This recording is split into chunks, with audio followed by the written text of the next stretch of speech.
Okay, welcome everyone, and thanks for joining us. There are going to be more people joining us, but anyway, let's make a start. I hope you're all having a good day as well. So my name is Vince Lorifus, and I'm from the Advanced Manufacturing Industry 4 Hub at Swinburne University, and I'm going to be your host for today's webinar. So I'm joined today by my colleague Vikram Sachdeva, and together we are going to present Lean Industry 4 in manufacturing. Now, the presentation will run for about 45 to 50 minutes, and we'll have time at the end for questions. So feel free to raise any questions using the Q&A function during the presentation, please. Now, we will also be conducting a few polls during the webinar, and we will ask you to contribute your responses, which you can actually make anonymous as well. Now, before we continue, I'd like to make an acknowledgement of country. We respectfully acknowledge the traditional owners of the land upon which this presentation is being held today and pay respect to their elders, past and present.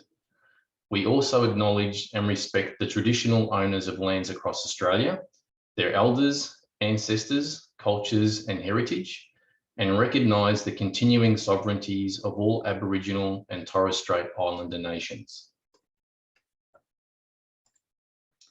Now, just as some background, so Vic and I are both mechanical engineers, and we both have almost 50 years of combined experience in manufacturing.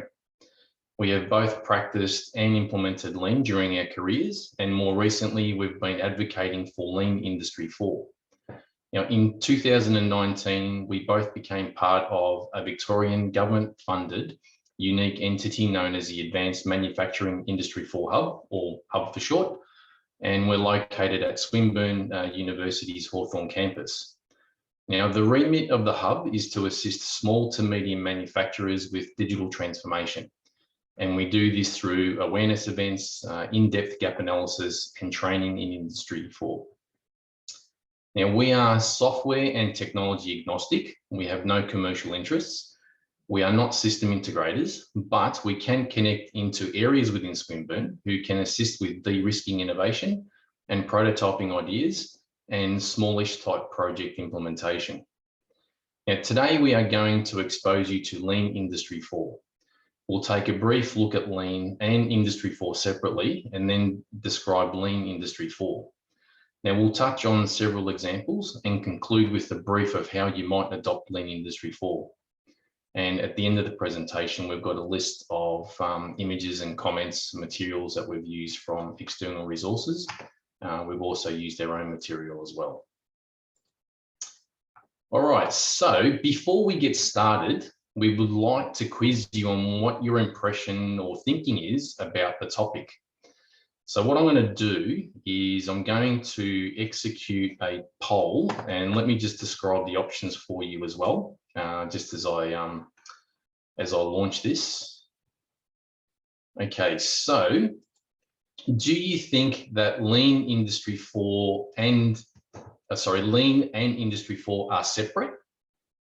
Do you think that they actually conflict with each other? Do you think that Industry 4 is a subset of Lean, which means that everything that Industry 4 does can be seen as part of the Lean methodology? Or do you think that Lean is a subset of Industry 4, so anything that Lean does is actually included within Industry 4? Do you think that there is an overlap so that they actually share ideas, they can work together, but they both have distinct parts? Just ignore the amount of overlap for the moment, but just acknowledge that there is some overlap. Or do you think that they're actually identical and one and the same and there's no difference? So we'll give you guys about a minute just to respond to that. Again, you can make your responses anonymous, but we're just curious to see what you think Lean Industry 4 is before we actually delve into the explanation, and just to see whether we've been able to either confirm or sway people's opinions. And look, you're not getting assessed on this, so there's no real right or wrong answer, but we just like to see what people's thinking is about this. So we're still waiting on a few responses. I'll just wait another maybe 10 seconds or so.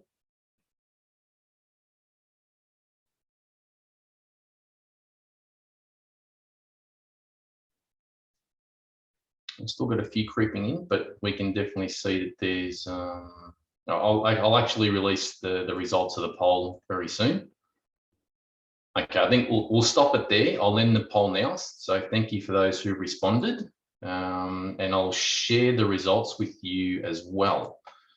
So hopefully you can all see this on screen. It looks like we have an overwhelming majority for an overlap.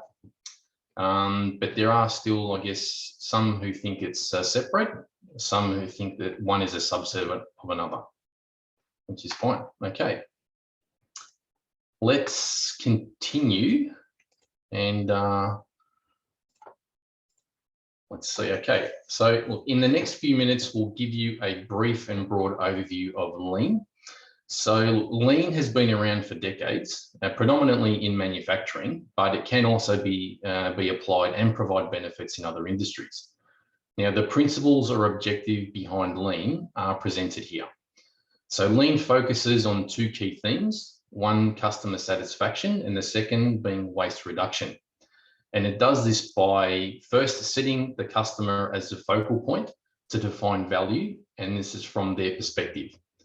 Second, then by mapping the value stream, and this helps to visualize the process delivering on that value and to help identify waste. Then we streamline or look at streamlining the flow of value to that customer and trying to minimize disruption and defects and producing in small lot quantities as well. Then we look at shifting production to respond to customer demand. So here you make to order and pulling orders through the business rather than actually pushing them through. And then finally, by creating a mindset of ongoing refinement of processes that create that value for the customer and also reducing waste. Now, Lean should be considered a commitment made to a way of working and not a once-off or short-term thing. Lean doesn't work without people. They are the driver, and it's best when it develops from grassroots or the shop floor level. Now, Lean is people-focused. It improves engagement. It educates and empowers with autonomy and delegation. It challenges the status quo and benefits from people's creativity and curiosity. Lean provides a set of tools and a way of thinking to help minimize costs and maximize value by minimizing resources and identifying and reducing waste. It is process orientated, requires standards and standardization, and a mindset and culture of continuous improvement.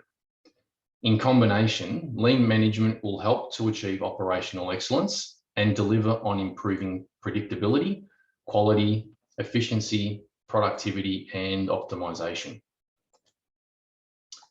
Now, there are several tools and terminologies associated with Lean, and we've listed the most common ones here on the screen.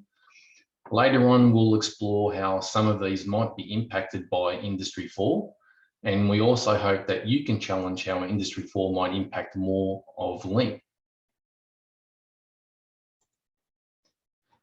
Okay, so what is Industry 4? If we put Industry 4 in the context with other industrial revolutions, Industry 1 began with the mechanisation where steam and water power was introduced. In Industry 2.0, we saw the introduction of mass production, where electrical power was used in mass production lines. Industry 3.0 was the start of automation in production, where electrical systems, for example, PLCs, NC systems and IT systems, are used to control machines and equipment. Now, Industry 4.0 signifies the emergence of cyber physical systems. Now, this is where operational and information technology, or digital technology, combine to control physical systems. So using, for example, technology like IoT, big data, cloud, and machine learning, Industry 4 is suggesting an era where autonomous decision-making and self-organizing factories become possible. Now, Industry 4 is typically associated with various technologies, and we've represented those in the blue bubbles in this graphic.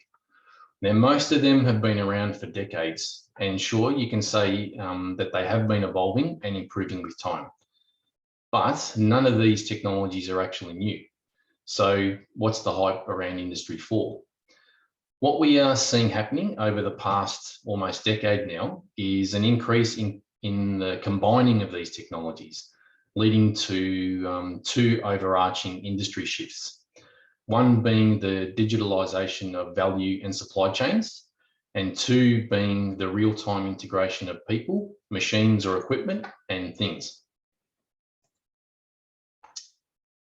Now, value and supply chain digitalisation is the interconnectivity across horizontal and vertical streams, where there is bidirectional information flows along a digital thread of sorts.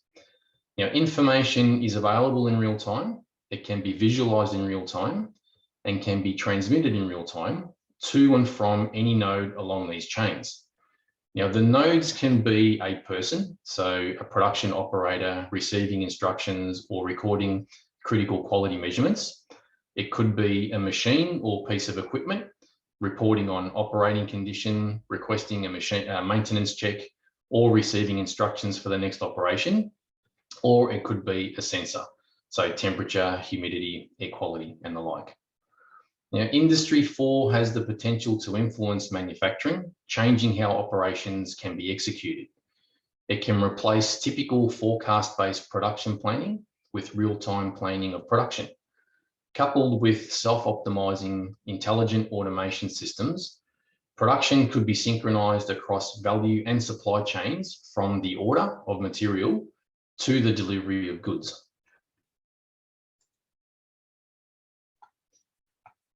A 2016 report from the CSIRO discusses the emergence of 5 global trends that are occurring as a result of the advancement of Industry 4 digital technologies. Now, the first being made to measure. So here we see where technology advances and consumer expectations is driving towards bespoke solutions.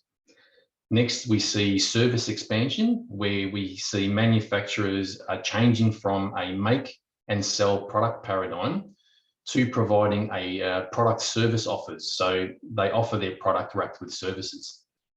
Then we have smart and connected, where we see sensors and integration of equipment and systems. Data capture and analysis is allowing for higher levels of optimization in the factory and across the value chain. Then we have sustainable operations, where we see scarce resources, environmental and social pressures driving a motivation towards more efficient and sustainable practices. And finally, supply chain transformation, where you have supplier specializations are fostering more collaboration, and we see technology advances enabling more vertical integration. Now, to explain this in another way and provide a different context, Industry 4 is leading to more sophisticated business models. And what this means is that there are other paths to earning revenue beyond increasing production efficiency. Now, presented here is a typical journey a manufacturer might take in developing or maturing their business model. So from the left of screen, beginning with the introduction of digital technologies to create a more sustainable operation and achieve operational excellence, a manufacturer works to a pay-per-product model. So you make something and you sell it, and essentially it's a one-time transaction. Now, as the business gains experience and maturity with technology, they can adapt their business model with new enhanced products and or services. So instead of charging for a one-off product sale or one-off service, the business adopts a pay-per-use model, which can provide a recurring income for product use and or a recurring service, like for software use or automatic replenishment of consumables. Now, this can extend to a pay-per-outcome business model, where the customer agrees to and pays for an intended outcome or result the product or service provides. So, for example, the outcome or result could be on delivery time, cycle time, throughput, net profit, or even unit margin. A relatable example is Rolls-Royce charging for miles of engine use rather than for the engine itself. And this is in the airline industry. And then finally, to the holy grail of business models, where a manufacturer is capable of producing a customizable product in any quantity for any customer at the request and in response to that customer. All right, so with that in mind, I'd like to ask you again what you think Lean Industry 4 now means to you. So let me just execute the second poll, which is like the first one that we did.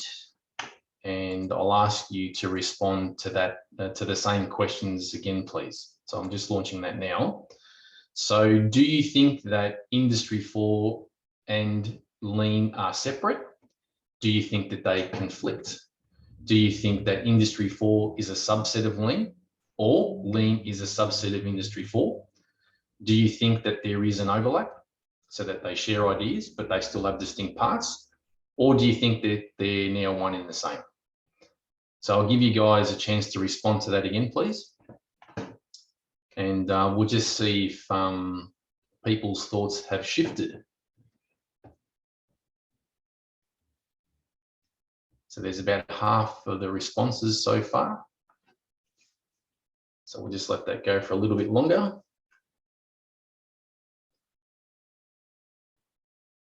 Interesting to see the responses here. There still seems to be some overwhelming thought, but there have been some shifts as well, which is very interesting indeed. I'll end the poll soon and I'll share the results with you as well, so you can see what I'm seeing.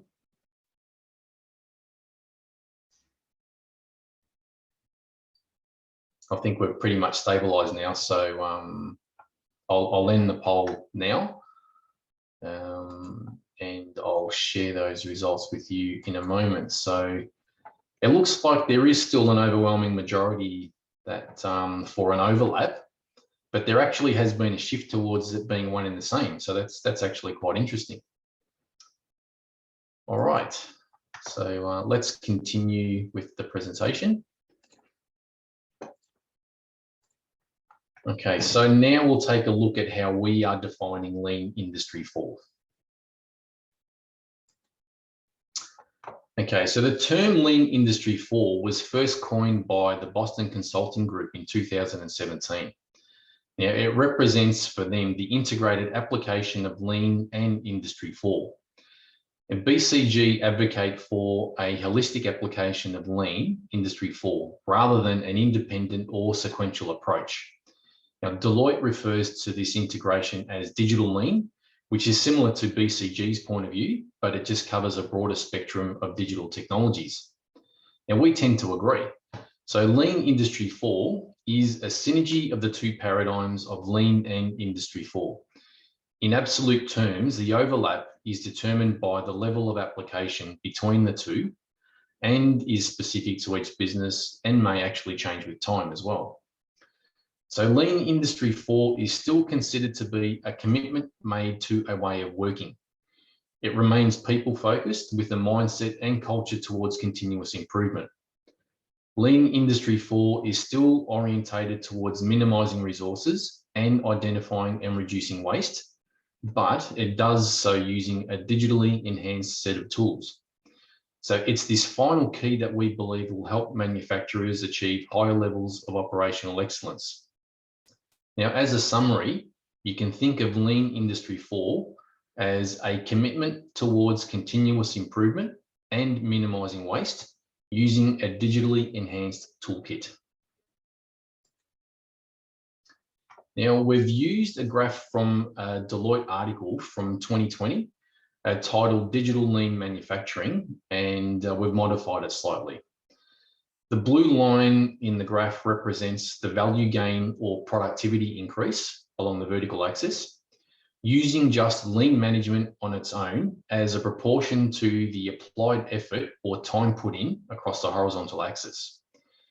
Now, the graph suggests the substantial gains in the early stages of lean implementation start to slow down when a business reaches a state of lean maturity.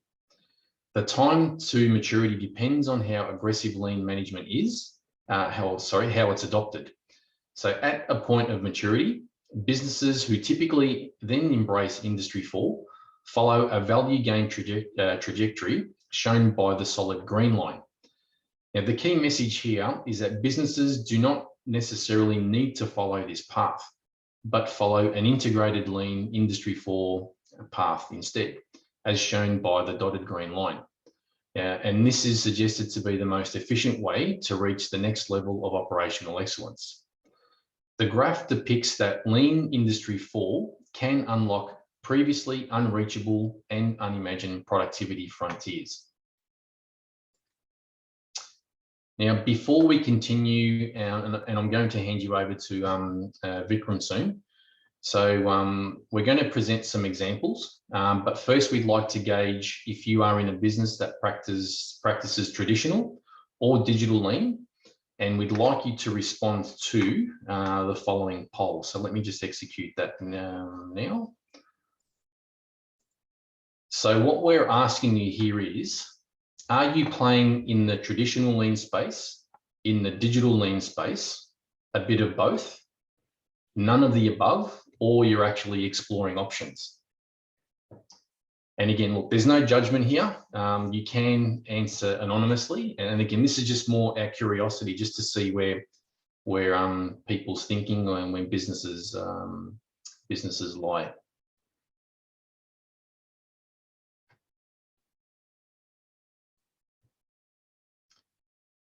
Okay, so we're just gone a bit over halfway. Interesting to see these responses. I'm sure, can you see these, Vic, as well? Yep. Okay, so it looks like we've had, I think the results are stabilizing almost. We've got maybe a few more. So I'll let that go for just a little bit longer.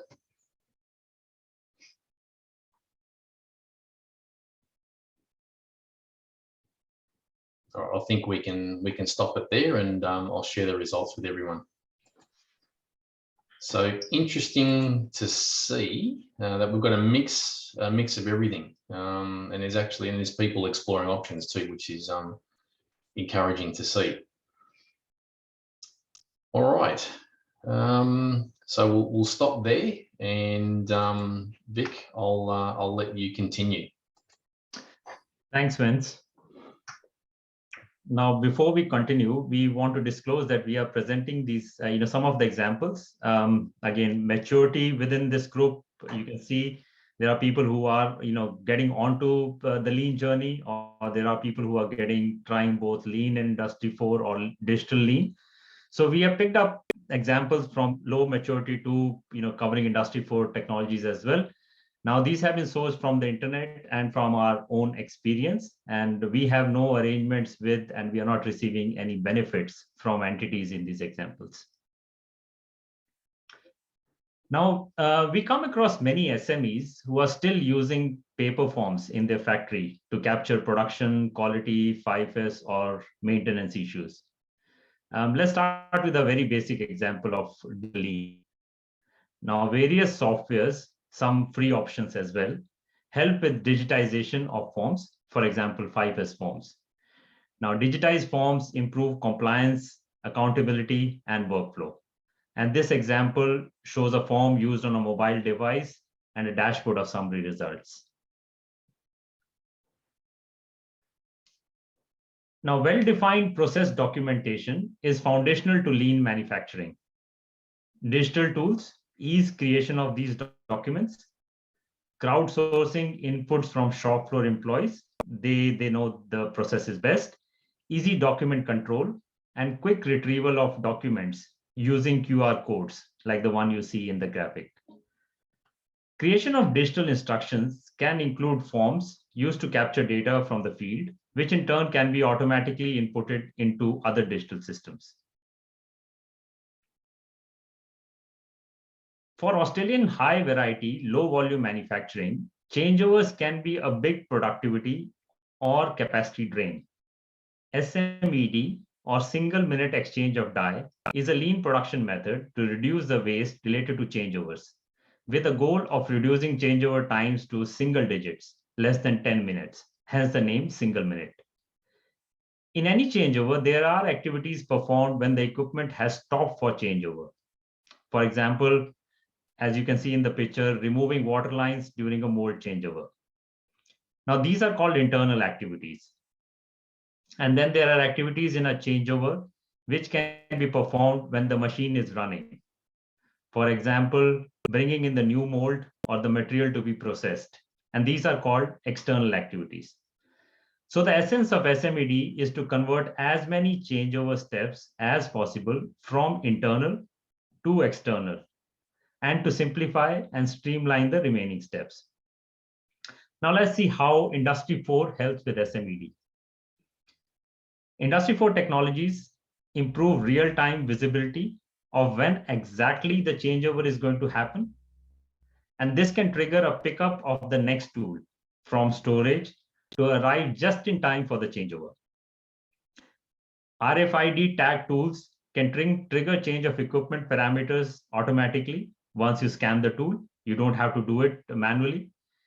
It can also guide the tool coming out of the machine to either go into storage or maintenance based on the set of usage rules that we have defined. And we have seen some new equipment which guides the operator step by step on changeover through the HMI screens, and even mistake-proof the changeovers. It prevents the operator from putting the parts in the wrong sequence. Now, technology helps take poka-yoke or mistake proofing to the next level. In this example, and a lot of automotive people from the automotive sector will be aware of these. These have been pretty much used in all automotive places. In this example, product assembly bill of materials are fed into a digital system. The red bins picture in the workstation have different child parts. Now, based on the product and sequence of assembly, lids in front of child part bins, the red bins, open up, allowing access to those parts at the required sequence and required time. Now, this ensures that the operator by mistake does not pick up wrong parts for assembly. And you can see a variety of sensors, light and touch. They capture the motion of the hand of the operator as acknowledgement of completion of that process step before proceeding to the next task. This is an example of using eye tracking technology for process improvements. Now, eye tracking technology can be used to confirm the effectiveness of operator instructions by observing the actual behavior. What you see on the left side is an example where the red spot on the left image is confirming the operator's attention or focus point during a cleaning operation of a molten aluminum pouring ladle. And if you see the example on the right-hand side, shows a heat map of areas attracting the most attention on a display case. Now, this behavior data can be used to improve training, safety, and productivity outcomes. In this example of process monitoring, the various process elements, as seen represented in different colored blocks on the bottom right side, they are captured in the digital system in real time to assist with work distribution and balancing between stages and operators on the line. The digital system lights up the correct screwdriver to be used. You can see the blue light over the screwdriver in the hand of the operator, and you can see multiple screwdrivers at the same station. The blue lights tells the operator which screwdriver to use. Work instructions are available on the screens in front of the operator, and an and-on display signals to the operator if the screw is not tightened correctly, acting as a poka-yoke. This is an example of using simulation for optimization. Now, we find manufacturing businesses using simulation for product design, but very few of them using discrete model simulation for process optimization. Here is an example of an open source simulation tool, JamSim, being used to create a model of a sewing process in a garment manufacturing plant. Now, all the process steps have been built into this model. with a process starting on the lower left side and finishing on the lower right side. The dashed red circle areas, they indicate the buildup of inventory at those particular process steps. Now, this simulation was used to identify bottlenecks, experiment with load balancing, and derive time slots during the day when additional resources can assist with maintaining flow and improve total output. And this tool was not used standalone, but it was used to complement the initial work done in Excel. But Excel had its own limitations, and that was where the need was arrived for using JAMSIM. And you may have seen better tools, better simulation tools, and there are a variety of sophisticated digital tools available with quite good graphic user interface and functionality. Why we chose this one? Just to highlight the availability and capability of free tools available for ready use.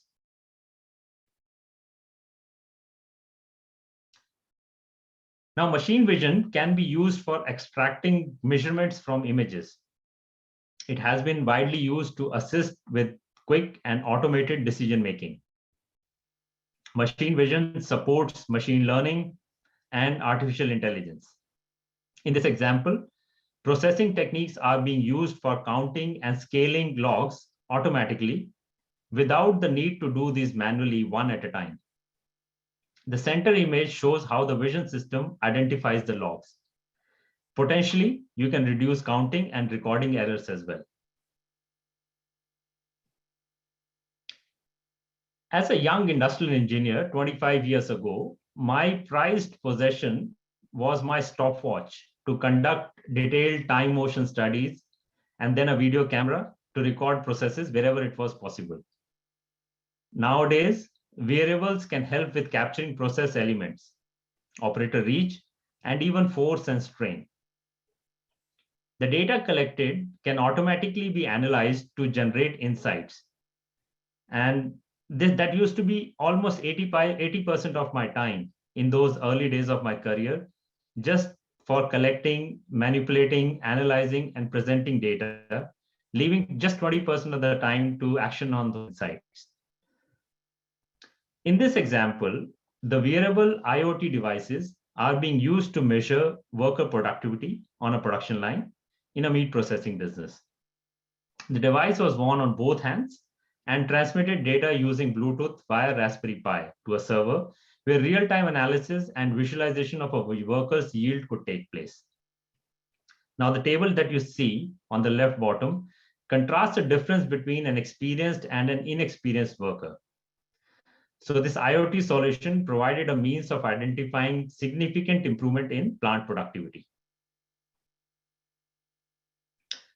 This is an example of a complex electric battery assembly workstation where an operator is guided using AR mixed reality to help reduce assembly defects. You can see the glasses. The glasses being worn by the team member is displaying process instructions visible here in the dashed red ellipse that's marked. The red circle virtual arrows that you see within the image are selected to step through the process. Now, the system is especially good for learning new job functions or onboarding new employees, speeding up training, and providing accessible process instructions, ultimately speeding up productivity. Lean brought in autonomous maintenance with production operators monitoring their equipment and timely reporting any deterioration to maintenance. This preventive maintenance regime was a move away from reactive maintenance of the industrial age. Now, Industry 4 technologies take it to the next level. It enables condition monitoring of critical equipment in real time. Data models are created to capture equipment parameters in real time and predict failures. And production and maintenance, they both provide inputs in creating these algorithms, this predictive analytics. Equipment uptime can be significantly higher with predictive maintenance, and maintenance cost may be lower than preventive maintenance regime.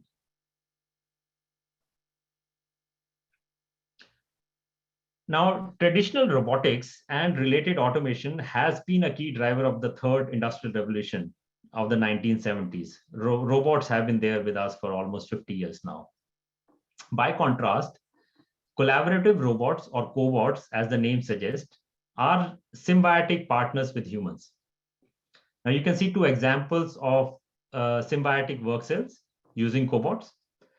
Cobots, they work in close proximity to humans to complement and augment what humans do, not to replace them.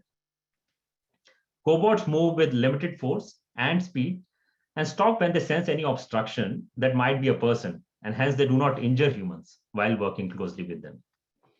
By carrying out the task alongside humans, they can shift humans to doing more higher value added activities, while cobots can do the repetitive, potentially non-value added tasks.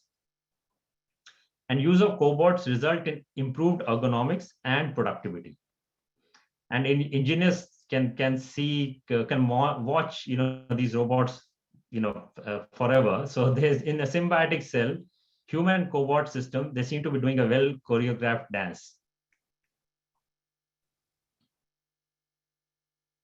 Some of you might be thinking that you do not have state-of-the-art modern equipment to embrace Lean Industry 4.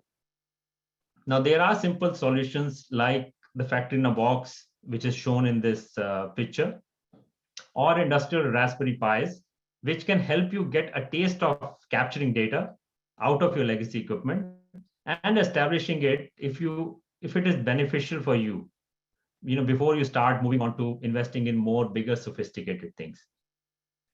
Now this factory in a box uses smart sensors and IoT technology to create a network retrofitted to your legacy equipment. When connected to software, you can create a real-time visualization of a factory, which allows for data-driven decision-making. It's just an entry point, low-cost solution. We are increasingly finding manufacturers getting comfortable using automated forklifts within their factory stores. We haven't seen a lot of comfort with using automated forklifts within the production areas, but at least in factory stores. Using automated guided vehicles for in-plant logistics, moving materials to and fro from stores and even within the factory. Pictured here are several technology examples in the logistics space. AGVs can sometimes address some unavoidable lean waste related to transport. Automated mobile robots, AMRs, bring required items to people, which is goods to person system, instead of people walking to pick up items in the warehouse, known as person to goods system. A goods to person system helps to address the unavoidable lean waste of motion and transportation. Now, this matrix shows where Industry 4 technologies can assist with improved identification and mitigation of the 7 wastes of lean. The list is not comprehensive in any way. You may recall the earlier example where we talked about setup reduction through SMED. As another example, now consider additive manufacturing or 3D printing. How has that replaced plastic injection molding in some cases? Not just for prototyping, but for manufacturing parts, negating the need to develop molds or worry about changeovers.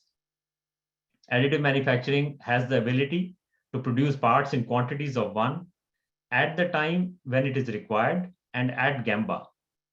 Examples include 3D printing of spare parts on ships, so you don't have to fly in the parts, or printing bone implants in hospitals next to operating theaters. Now, let's pause here for a minute. We would like to ask you, what might some of your obstacles or challenges be with implementing Lean Industry 4? Please use the chat function, and we'll try to respond to some of these during the question and answer time. Thanks, Vic. Yeah, so if you can please just use the chat function to provide responses to that question. So any obstacles or challenges of implementing Lean Industry 4, I think you can still input those anonymously. If you prefer, you can save those to the Q&A function, but we would appreciate if you were to put those in the chat function as well.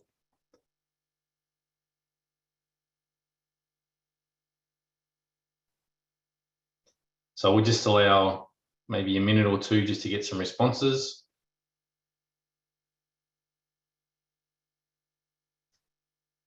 And actually, yeah, as another option, if you do want to limit your responses so that other participants can't see, you can just you can forward the response to just the host and the panelists as an option. Otherwise, if you're happy for other people to see them, you can respond to everyone. Yeah, Jeff, that's a very common question. Where to begin?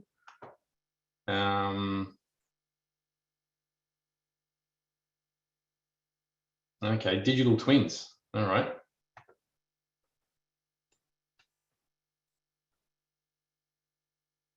And we're getting some good responses here. Yeah, developing the culture, Matt, is definitely can be an obstacle. It's good that we basically get buy-in from people and get everyone, as many people on board as possible with this journey.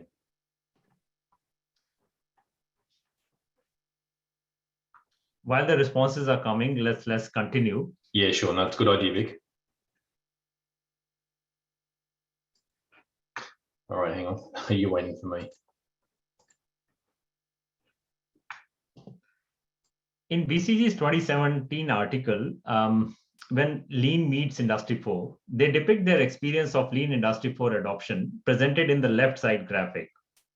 As you can see, the Lean and Industry 4 maturity of manufacturing businesses, and the majority of these businesses are at low levels of Lean and Industry 4 maturity. And what you see on the right side is through our hub, we do in-depth gap analysis to surface opportunities for digitalization for Victorian manufacturing businesses and primarily SMEs.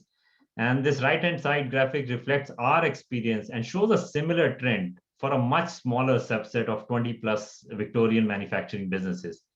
And as you can see, most businesses have low levels of Lean and Industry 4 maturity, with very few businesses showing better than mid-level Lean maturity.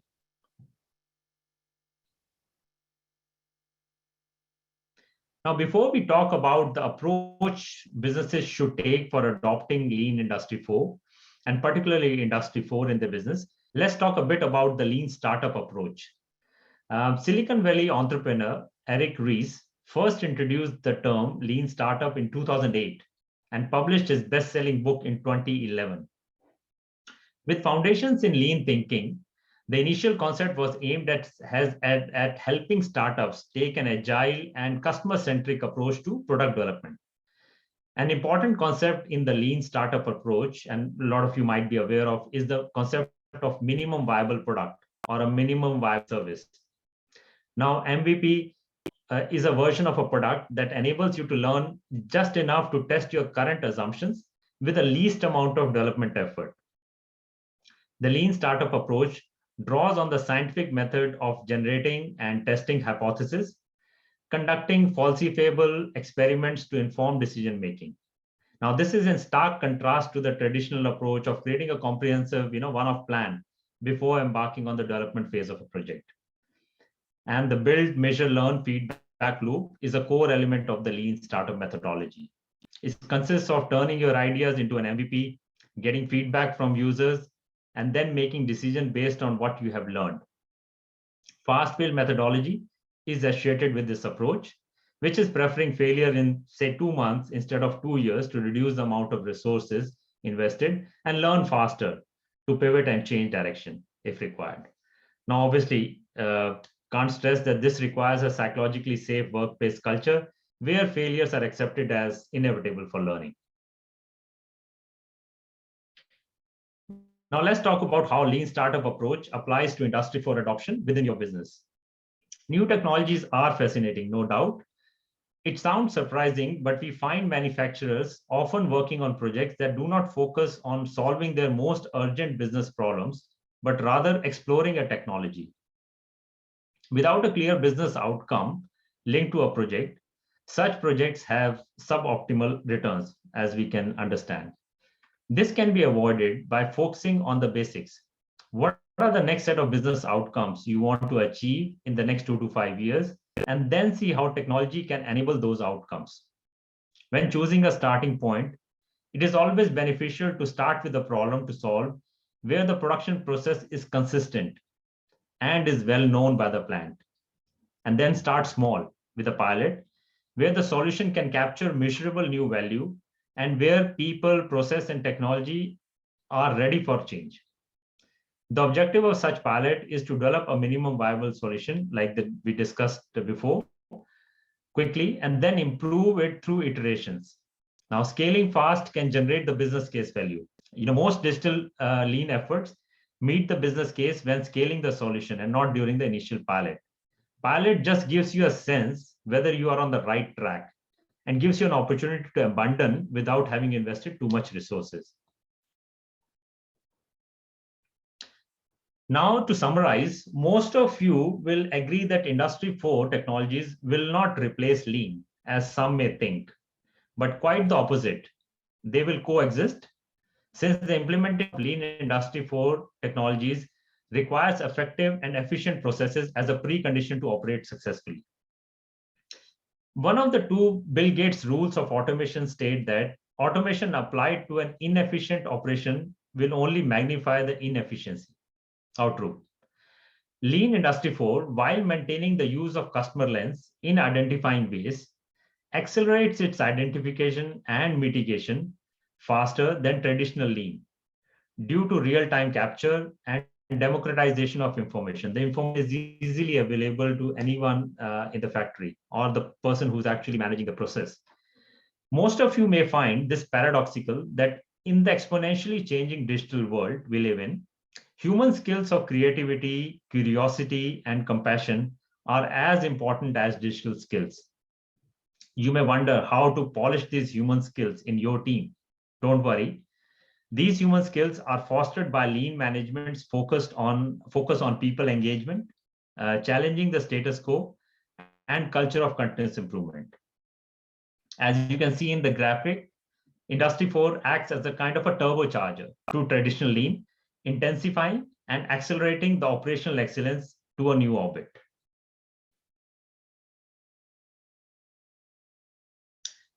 Just in closing, I think initial slide we had talked about why we are there, why we were set up by the Victorian government, and what do we really do. Now, this is just a slide showing how we do it and what we do. What we do during, so we do awareness events, we do Industry 4 training, hands-on experiential training at Hawthorne campus. We do it through webinars as the one that you're attending now. We do gap analysis. Now, this gap analysis is basically using Fraunhofer frameworks. It basically looks at a business from 5 different dimensions, right? From business strategy to processes to how flexible your workplace is. Looks at business from what we call as 33 indicators or over 100 different lenses. And it surfaces opportunity for digital technology adoption within your business. These are some of the references that we used. And for any questions, sorry, Vince, for any questions, yeah, use the Q&A function and we're happy to answer your questions, and we can also cover the challenges that you have listed to us. And for any follow-up, please reach out to Sharad Menon, our Industry Engagement Manager. Thank you. Thanks very much, Vic. All right, so that basically concludes what we have to present to you today about Lean Industry 4.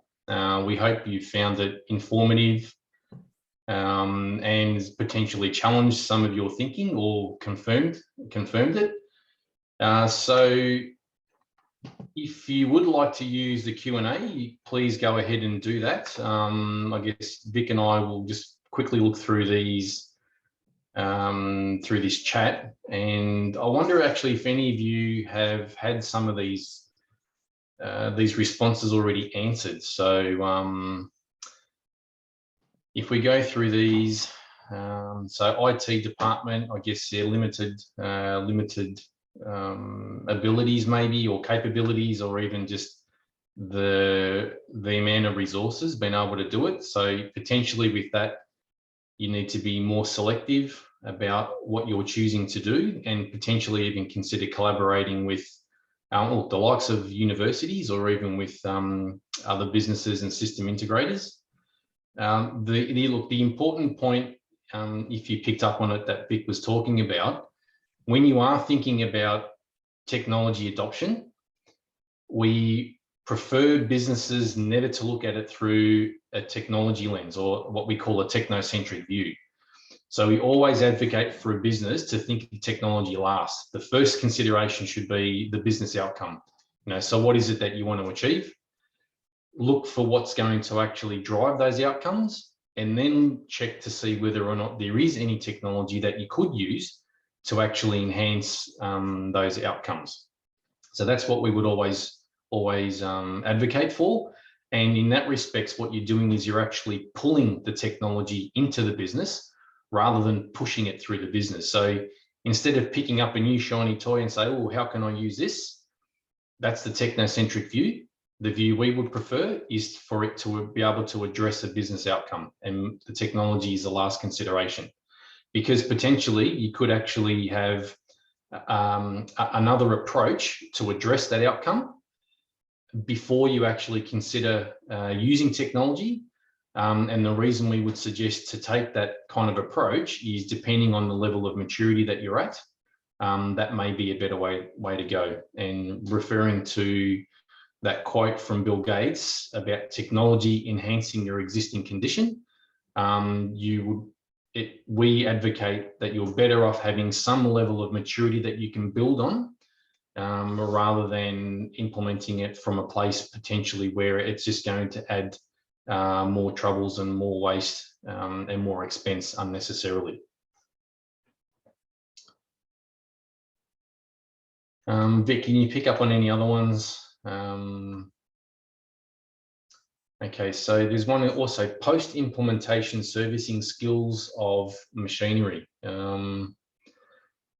So yes, and again, I guess one thing to consider there, Brett, is whether or not you should be looking at, or the business should be looking at, creating Industry 4 champions or digital champions. So you've actually got the skills within the business potentially to cope with some, but then it also may be a case of collaborating with partners. And again, as I said, universities could be a good source. I'm not advocating necessarily for Swinburne, but there are many examples around Australia with other universities and collaborations that we're aware of that have been quite successful in actually achieving an outcome. And again, as well, you have other system integrators and other technology businesses that could potentially help. The only thing that we would caution you there is, again, that mindset of having a technocentric approach rather than an outcome approach. So it's just something to be wary of.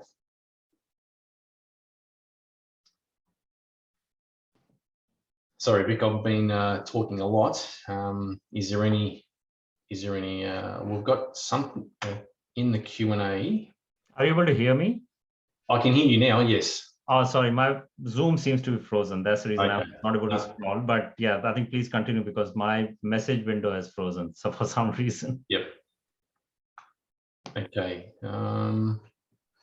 It's all good now, Vic. Okay. So here's a good one. So low batch and high product mix. Yeah, I guess it depends. I know Lean advocates for low batch production, and preferably producing one at a time. And there's various reasons behind doing that, which we don't really have time for in this webinar. Might be maybe good as a follow-up. But yeah, look, that really depends on the business and its needs.